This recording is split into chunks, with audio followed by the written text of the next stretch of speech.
बोलो गौरी शंकर भगवान की जय। ओम नमः शिवाय। शिव भक्तों, आज हम श्री शिव महापुराण की दूसरी संहिता रुद्र संहिता का अध्याय 3 और 4 पढ़ेंगे। बोलो गौरी शंकर भगवान की जय। माया निर्मित नगर में शील निधि की कन्या पर मोहित हुए नारद जी का भगवान विष्णु से उनका रूप मांगना, भगवान का अपने रूप के साथ उन्हें वानर का सा मुंह देना, कन्या का भगवान को वरण करना और कुपित हुए नारद का शिवगणों को शाप देना। बोलो गौरी शंकर भगवान की जय। सूत जी कहते हैं, महर्षियों, जब नारद मुनि इच्छा अनुसार वहां से चले गए तब भगवान शिव की इच्छा से माया विशारद श्री हरि ने तत्काल अपनी माया प्रकट की। उन्होंने मुनि के मार्ग में एक विशाल नगर की रचना की जिसका विस्तार 100 योजन था। वह अद्भुत नगर बड़ा ही मनोहर था। भगवान ने उसे अपने वैकुंठ लोक से भी अधिक रमणीय बनाया था। नाना प्रकार की वस्तुएं उस नगर की शोभा बढ़ाती थी। वहाँ स्त्रियों और पुरुषों के लिए बहुत से विहार स्थल थे। वह श्रेष्ठ नगर चारों वर्णों के लोगों से भरा था। वहाँ शील निधि नामक ऐश्वर्यशाली राजा राज्य करते थे। वे अपनी पुत्री का स्वयंवर करने के लिए उद्यत थे, अतः उन्होंने महान उत्सव का आयोजन किया था। उनकी कन्या का वरण करने के लिए उत्सुक हो चारों दिशाओं से बहुत से राजकुमार पधारे थे, जो नाना प्रकार की वेशभूषा तथा सुंदर शोभा से प्रकाशित हो रहे थे। उन राजकुमारों से वह नगर भरा पूरा दिखाई देता था। ऐसे सुंदर राजनगर को देख नारद जी मोहित हो गए। वे राजा शील निधि के द्वार पर गए। मुनि शिरोमणि नारद को आया देख महाराज शील निधि ने श्रेष्ठ रत्नमय सिंहासन पर बिठाकर उनका पूजन किया। तत्पश्चात अपनी सुंदरी कन्या को, जिसका नाम श्रीमती था, बुलवाया और उससे नारद जी के चरणों में प्रणाम करवाया। उस कन्या को देखकर नारद मुनि चकित हो गए और बोले, राजन, यह देव कन्या के समान सुंदरी महाभागा कन्या कौन है? उनकी यह बात सुनकर राजा ने हाथ जोड़कर कहा, मुने, यह मेरी पुत्री है। इसका नाम श्रीमती है। अब इसके विवाह का समय आ गया है। यह अपने लिए सुंदर वर चुनने के निमित्त स्वयंवर में जाने वाली है। इसमें सब प्रकार के शुभ लक्षण लक्षित होते हैं। महर्षि, आप इसका भाग्य बताइए। राजा के इस प्रकार पूछने पर काम से विवल हुए मुनि श्रेष्ठ नारद उस कन्या को प्राप्त करने की इच्छा मन में लिए राजा को संबोधित करके इस प्रकार बोले, भूपाल, आपकी यह पुत्री समस्त शुभ लक्षणों से संपन्न है, परम सौभाग्यवती है। अपने महान भाग्य के कारण यह धन्य है और साक्षात लक्ष्मी की भांति समस्त गुणों की आगार है। इसका भावी पति निश्चय ही भगवान शंकर के समान वैभवशाली, सर्वेश्वर, किसी से पराजित न होने वाला, वीर, काम विजयी तथा संपूर्ण देवताओं में श्रेष्ठ होगा। ऐसा कहकर राजा से विदा ले इच्छा अनुसार विचरने वाले नारद मुनि वहां से चल दिए। वे काम के वशीभूत हो गए थे। शिव की माया ने उन्हें विशेष मोह में डाल दिया था। वे मुनि मन ही मन सोचने लगे कि मैं इस राजकुमारी को कैसे प्राप्त करूं। स्वयंवर में आए हुए नरेशों में से सबको छोड़कर यह एकमात्र मेरा ही वरण करे, यह कैसे संभव हो सकता है? समस्त नारियों को सौंदर्य सर्वथा प्रिय होता है। सौंदर्य को देखकर ही वह प्रसन्नता पूर्वक मेरे अधीन हो सकती है, इसमें संशय नहीं है। ऐसा विचार कर काम से विवल हुए मुनिवर नारद भगवान विष्णु का रूप ग्रहण करने के लिए तत्काल उनके लोक में जा पहुंचे। वहां भगवान विष्णु को प्रणाम करके वे इस प्रकार बोले, भगवान, मैं एकांत में आपसे अपना सारा वृतांत कहूँगा। तब बहुत अच्छा कहकर लक्ष्मीपति श्री हरि नारद जी के साथ एकांत में जा बैठे और बोले, मुने, अब आप अपनी बात कहिए। तब नारद जी ने कहा, भगवान, आपके भक्त जो राजा शील निधि है वे सदा धर्म पालन में तत्पर रहते हैं। उनकी एक विशाल लोचना कन्या है जो बहुत ही सुंदरी है। उसका नाम श्रीमती है। वह विश्व मोहिनी के रूप में विख्यात है और तीनों लोकों में सबसे अधिक सुंदरी है।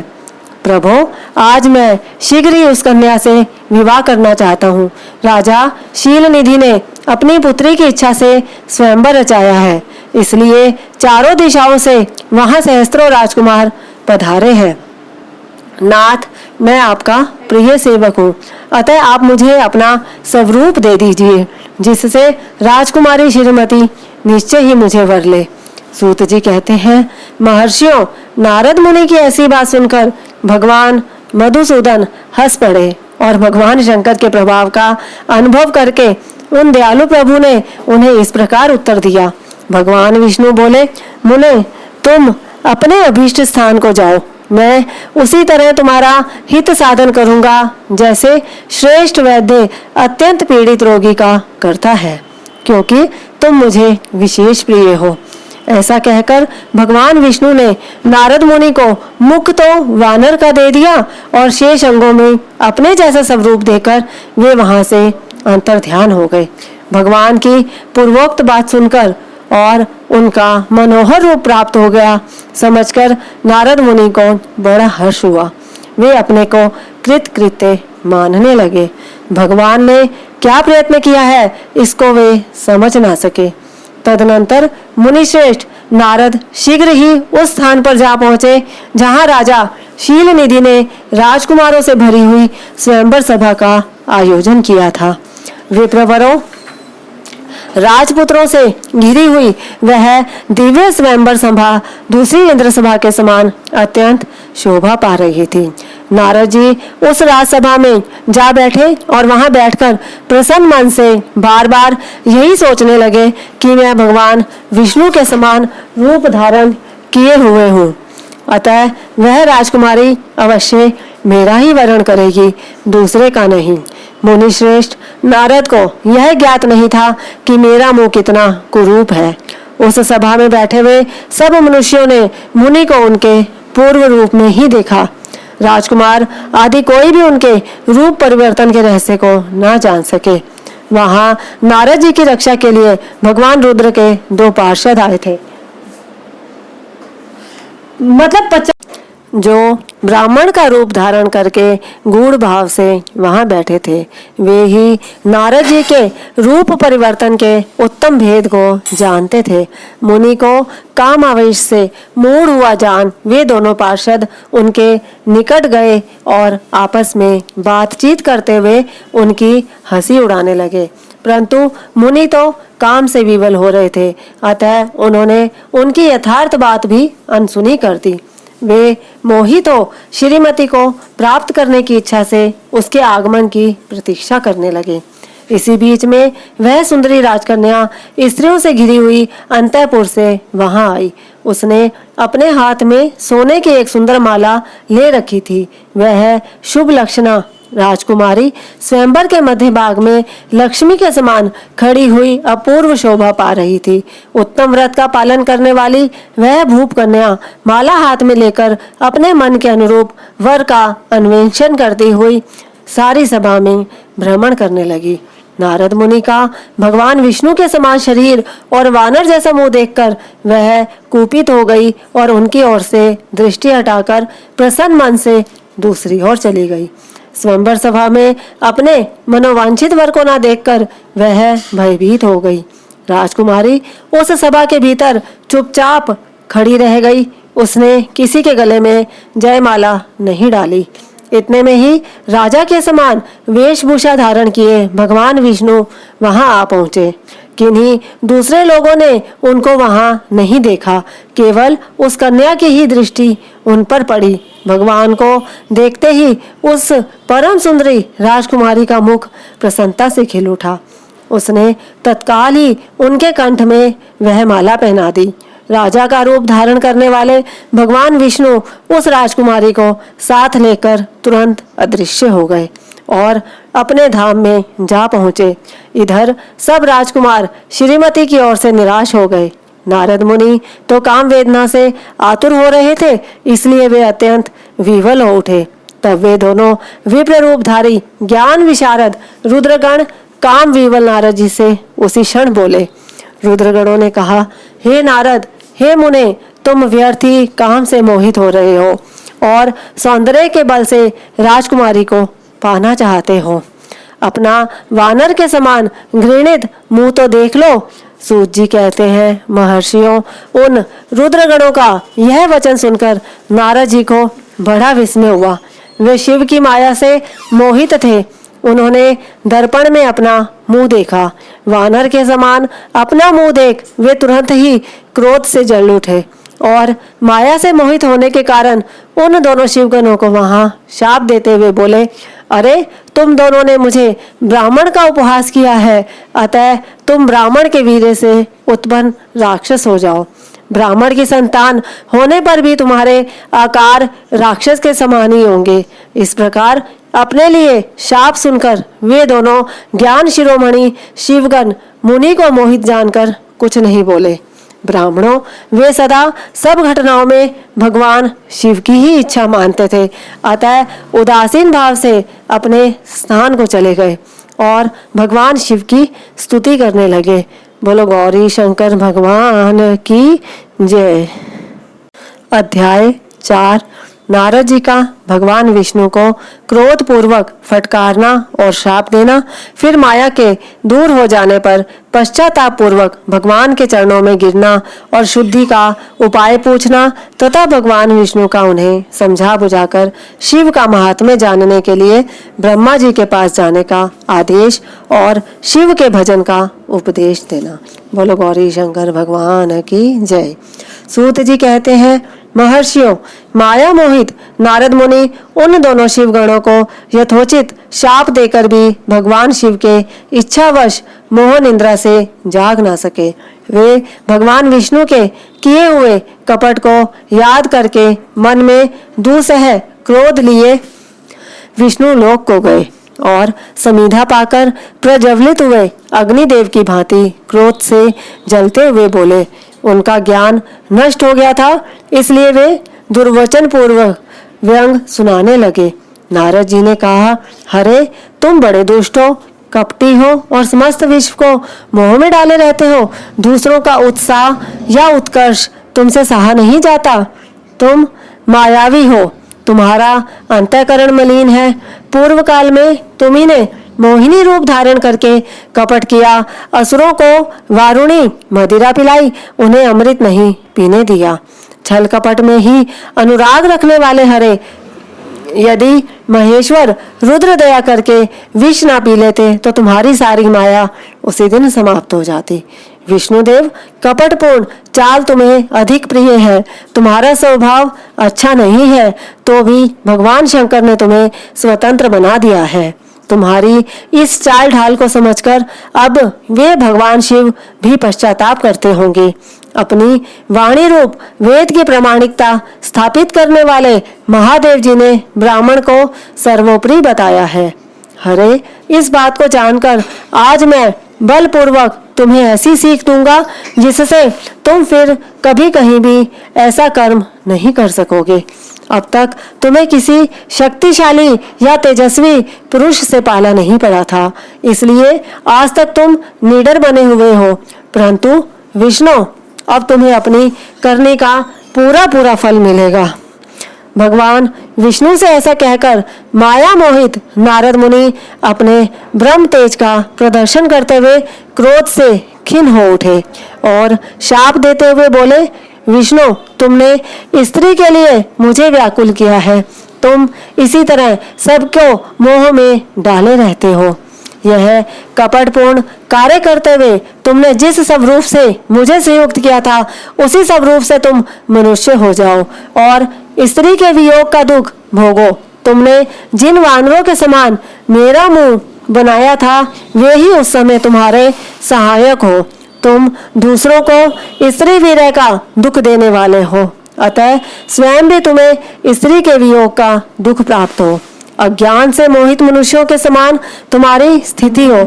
अज्ञान से मोहित हुए नारद जी ने मोहवश श्री हरि को जब इस तरह शाप दिया, तब उन्होंने शंभु की माया की प्रशंसा करते हुए उस शाप को स्वीकार कर लिया। तदनंतर महालीला करने वाले शंभु ने अपनी उस विश्व मोहिनी माया को, जिसके कारण ज्ञानी नारद मुनि भी मोहित हो गए थे, खींच लिया। उस माया के तिरोहित होते ही नारद जी पूर्ववत शुद्ध बुद्धि से युक्त हो गए। उन्हें पूर्ववत ज्ञान प्राप्त हो गया और उनकी सारी व्याकुलता जाती रही। इससे उनके मन में बड़ा विस्मय हुआ। वे अधिकाधिक पश्चाताप करते हुए बारंबार अपनी निंदा करने लगे। उस समय उन्होंने ज्ञानी को भी मोह में डालने वाली भगवान शंभु की माया की सराहना की। तदनंतर यह जानकर कि माया के कारण ही मैं भ्रम में पड़ गया था, यह सब कुछ मेरा माया जनित भ्रम ही था, वैष्णव शिरोमणि नारद जी भगवान विष्णु के चरणों में गिर पड़े। भगवान श्री हरि ने उन्हें उठाकर खड़ा कर दिया।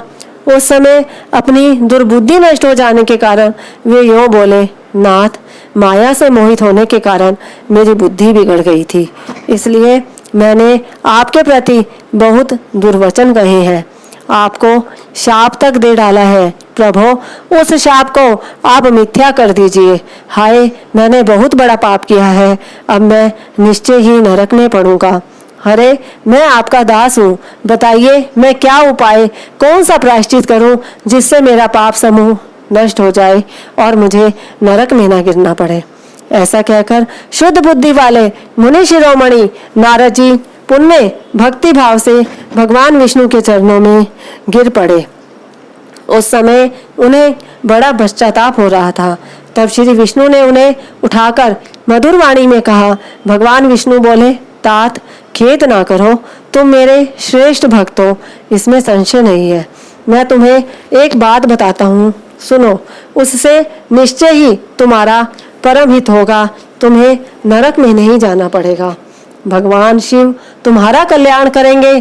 तुमने मद से मोहित होकर जो भगवान शिव की बात नहीं मानी थी, उसकी अवहेलना कर दी थी, उसी अपराध का भगवान शिव ने तुम्हें ऐसा फल दिया है, क्योंकि वे ही कर्म फल के दाता हैं। तुम अपने मन में यह दृढ़ निश्चय कर लो कि भगवान शिव की इच्छा से ही यह सब कुछ हुआ है। सबके स्वामी परमेश्वर शंकर ही गर्व को दूर करने वाले हैं। वे ही परब्रह्म परमात्मा है। उन्हीं का सच्चिदानंद रूप से बोध होता है। वे निर्गुण और निर्विकार है, सत्व, रज और तम, इन तीनों गुणों से परे है। वे ही अपनी माया को लेकर ब्रह्मा, विष्णु और महेश, इन तीनों रूपों में प्रकट होते हैं। निर्गुण और सगुण भी वे ही है। निर्गुण अवस्था में उन्हीं का नाम शिव है। वे ही परमात्मा, महेश्वर, परब्रह्म, अविनाशी, अनंत और महादेव आदि नामों से कहे जाते हैं। उन्हीं की सेवा से ब्रह्मा जी जगत के सृष्टा हुए हैं और मैं तीनों लोकों का पालन करता हूँ। वे स्वयं ही रुद्र रूप से सदा सबका संहार करते हैं। वे शिव स्वरूप से सबके साक्षी हैं, माया से भिन्न और निर्गुण है। स्वतंत्र होने के कारण वे अपनी इच्छा के अनुसार चलते हैं। उनका विहार, आचार व्यवहार उत्तम है और वे भक्तों पर दया करने वाले हैं। नारद मुने, मैं तुम्हें एक सुंदर उपाय बताता हूँ, जो सुखद, समस्त पापों का नाशक और सदा भोग एवं मोक्ष देने वाला है। तुम उसे सुनो। अपने सारे संशयों को त्याग कर तुम भगवान शंकर के सुयश का गान करो और सदा अनन्य भाव से शिव के शत नाम स्तोत्र का पाठ करो। मुने, तुम निरंतर उन्हीं की उपासना और उन्हीं का भजन करो। उन्हीं के यश को सुनो और गाओ तथा प्रतिदिन उन्हीं की पूजा अर्चा करते रहो। नारद, जो शरीर, मन और वाणी द्वारा भगवान शंकर की उपासना करता है, उसे पंडित या ज्ञानी जानना चाहिए। वह जीवन उन्मुक्त कहलाता है। शिव इस नाम रूपी दावानल से बड़े बड़े पातकों के असंख्य पर्वत अनायास भस्म हो जाते हैं। यह सत्य है, सत्य है, इसमें संशय नहीं है। जो भगवान शिव के नाम रूपी नौका का आश्रय लेते हैं, वे संसार सागर से पार हो जाते हैं। संसार के मूलभूत उनके सारे पाप निसंदेह नष्ट हो जाते हैं। महामुने, संसार के मूलभूत जो पातक रूपी वृक्ष हैं, उनका शिव नाम रूपी कुठार से निश्चय ही नाश हो जाता है। जो लोग पाप रूपी दावानल से पीड़ित हैं, उन्हें शिव नाम रूपी अमृत का पान करना चाहिए। पाप दावाग्नि से दग्ध होने वाले प्राणियों को उस शिव नाम अमृत के बिना शांति नहीं मिल सकती। संपूर्ण वेदों का अवलोकन करके पूर्ववर्ती विद्वानों ने यही निश्चय किया है कि भगवान शिव की पूजा ही उत्कृष्ट साधन तथा जन्म मरण रूपी संसार बंधन के नाश का उपाय है। आज से यत्न पूर्वक सावधान रहकर विधि विधान के साथ भक्ति भाव से नित्य निरंतर जगदम्बा पार्वती सहित महेश्वर सदाशिव का भजन करो। नित्य शिव की ही कथा सुनो और कहो तथा अत्यंत यत्न करके बारंबार शिव भक्तों का पूजन किया करो। मुनि श्रेष्ठ, अपने हृदय में भगवान शिव के उज्जवल चरणान विंदों की स्थापना करके पहले शिव के तीर्थों में विचरो। मुने, इस प्रकार परमात्मा शंकर के अनुपम महात्म्य का दर्शन करते हुए अंत में आनंदवन काशी को जाओ। वह स्थान भगवान शिव को बहुत ही प्रिय है। वहाँ भक्ति पूर्वक विश्वनाथ जी का दर्शन पूजन करो। विशेषतः उनकी स्तुति वंदना करके तुम निर्विकल्प संशय रहित हो जाओगे। नारद जी, इसके बाद तुम्हें मेरी आज्ञा से भक्ति पूर्वक अपने मनोरथ की सिद्धि के लिए निश्चय ही ब्रह्मलोक में जाना चाहिए। वहां अपने पिता ब्रह्मा जी की विशेष रूप से स्तुति वंदना करके तुम्हें प्रसन्नता पूर्ण हृदय से बारंबार शिव महिमा के विषय में प्रश्न करना चाहिए। ब्रह्मा जी शिव भक्तों में श्रेष्ठ हैं। वे तुम्हें बड़ी प्रसन्नता के साथ भगवान शंकर का महात्म्य और शत नाम स्तोत्र सुनाएंगे। मुने, आज से तुम शिव आराधन में तत्पर रहने वाले शिव भक्त हो जाओ और विशेष रूप से मोक्ष के भागी बनो। भगवान शिव तुम्हारा कल्याण करेंगे। इस प्रकार प्रसन्नचित हुए भगवान विष्णु नारद मुनि को प्रेम पूर्वक उपदेश देकर श्री शिव का स्मरण वंदन और स्तवन करके वहां से अंतर ध्यान हो गए। बोलो गौरी शंकर भगवान की जय। ओम नमः शिवाय। शिव भक्तों।